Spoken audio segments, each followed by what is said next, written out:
we see an incredible thing in this week's Parashat Miketz. The Gemara in Masechet Tanit said there's nothing in this world that is not hinted out in the Torah.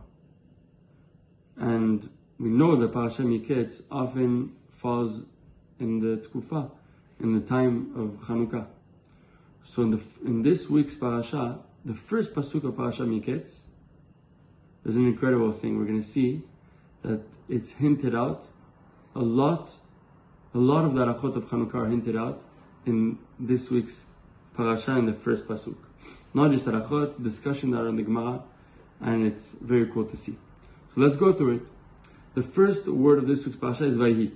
Vayhi stands for the numerical value, the gematria of Vav Chaf Hei, which is Ve'alacha Kebet Hillel. So Vayhi is gematria Vav Chaf Hei, which stands for Rashi Tevot Ve'alacha Kebet Hillel. Because we know the Gemara discusses if Halacha is Kebet Hillel or Kebet Shammai in regarding to the lighting of the candles. So what is this machloket? What is this argument in the Gemara? So Bet Hillel says that you should light one candle the first night, and then on, 2, 3, 4, 5, 6, 7, 8. Bet Shammai says no, you start by 8, then 7, then 6, then 5, then 4, 3, 2, 1, etc. So Hillel says so the halacha is like Bet Hillel, that we light first 1, 2, 3, 4, 5, and not like Bet Shammai. Why? Because there's this concept of ma'alim b'kodesh ve'en moridim. We only go up when it comes to kedusha, to spirituality, and we don't go down. So it's hinted out in the first word of this week's parasha, Vayhi, that the halacha is like Bet Hillel. And the second word of this week's parasha, Miketz. Miketz stands for ma'alim b'kodesh tzarich. You use this concept ma'alim b'kodesh. Shnatayim, the next word. Shnatayim stands for small ner taniach yamin mezuzah. Because we know that the Gemara discusses where should you put the Chanuka in the house. So the Gemara says you should put it on the left side. Why? Because when you walk into your house, on the right side you have the mezuzah, on the left side you have the Chanuka, and you're going to be completely surrounded of mitzvot. So that's why you put the Chanuka on the left side, and that's hinted out in the word shnatayim. Small ner taniach yamin mezuzah. That on the left side the ner you're going to put, and yamin is going to be the mezuzah. On the right side there's going to be the mezuzah. Next word is yamin. Yamim. Vayhi miketz shnatayim yamim. The Gemara discusses also what is the height, the proper height for the Chanuka. So the Gemara concludes in the Shulchan Aruch also that it can be over 10 tfachim. And that we see that Yamim stands for Yanichena Mata Miyud. That you should put it under 10 tfachim. Next word is Uparo. Uparo. What's Uparo? What does it stand for? So in the Gemara discusses what if someone has just a little bit amount of oil and it's enough, and he has to choose or to use it for Chanuka or to use it for Shabbat. So what should he do? So the Gemara says he has to use it for Shabbat. Why? Because tadir v'shem no tadir kodem. Whatever comes more frequently, so he has to, that's how you go with. And Shabbat comes way more often than Chanuka. It comes every week. Chanuka comes once a year. So because it comes every week, so it's more important than something that only comes once a year. So therefore you should light for Shabbat. Then the Gemara says, no. You should use that oil for Chanuka. Why? Because the concept of pirsumei nisa, of making Hashem's nes and doing Kiddush Hashem, is more important than something that comes more frequent. So therefore, the halacha is upirsumei nisa adif, and that's what uparo stands for. Upirsum hanes adif. The next word in the pasuk, it's cholem, vayhi miketz shnatayim yamim, uparo cholem.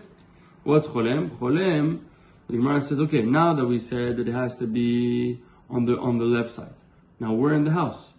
So it says, now for it to be really pirsum hanes also outside, so it says chalon mi bachutz. You put it to the window that's facing outside. So that's Rashi Tevot, that's what that cholem stands for. And the last word of the pasuk says, Vehine omed al hayor. What's vehine omed al hayor? Vehine omed al hayor. Vehine omed al hayor. It's like there's something that's standing over there, and it's not that I was not ma'amid it. I didn't put it over there, which is a big difference. When it comes to Hilchot Chanuka, the Gemara discusses something very interesting. that when it says that there's the mitzvah of the Chanukiah, does it mean that I also have to put the Chanukiah? Meaning when I put the Chanukiah, is it part of the mitzvah? Or the mitzvah of Chanukiah is just lighting the candles?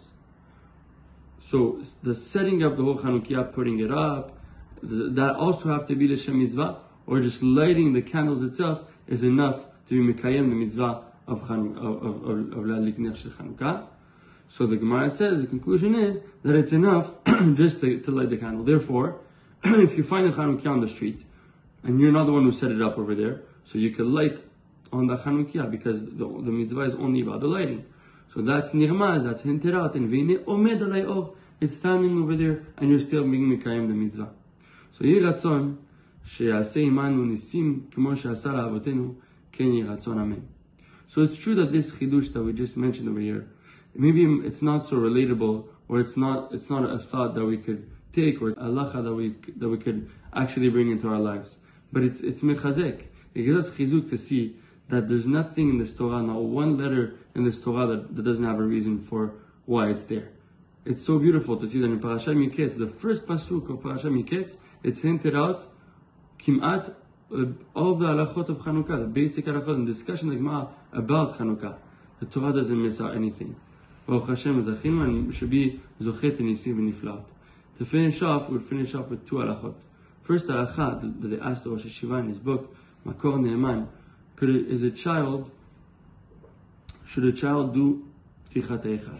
Are we allowed to give a child to open the eichal when it comes to Kriyat Torah, when we want to read the Torah? Should we ask a child to open the eichal? So the Yeshiva says this is not the norm. We've never seen that we ask a kid to do ptichat eichal, and maybe the reason for that is because it's maybe not a kavod for a Sefer Torah that it's a kid opening the eichal. The second halacha, the second question that was asked to the Rosh Yeshiva that we're mentioning is, what about a Kohen? A Kohen that did not go up for Birkat Kohanim. He was not Oleh LaDuchan. Is it a contradiction to make him go up right now for Aliyah LaTorah as the Aliyah of Kohen, for this Aliyah of the Kohen? Meaning the fact that he didn't go up for Birkat Kohanim, does it forbid us to make him go up for Aliyah LaTorah of Kohen? So the Yeshiva says they have nothing to do with each other, but it's good to educate the Kohen to go up for Birkat Kohanim, or at least, if he doesn't want to go up, to leave the room while we do Birkat Kohanim. Shabbat Shalom, Baruch Adonai L'olam, Amen ve'Amen.